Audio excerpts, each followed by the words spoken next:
Kerja gila saya dapatkan jersey player issue ini dengan 16 jam dalam bas. Okay, let's go.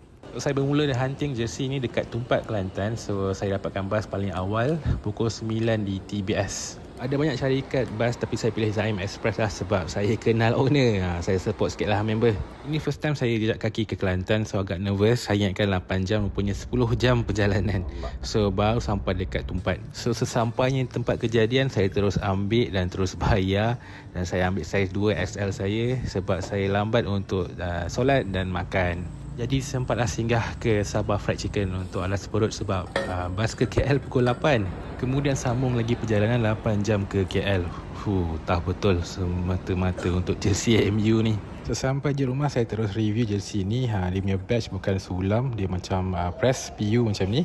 Semua juga dengan lines Adidas ni dia memang secara rubber kat sini. 3 line yang dekat atas ni pun dia bukan berjahit, dia printed. Dan tengah ni boleh buat match details Europa League Final.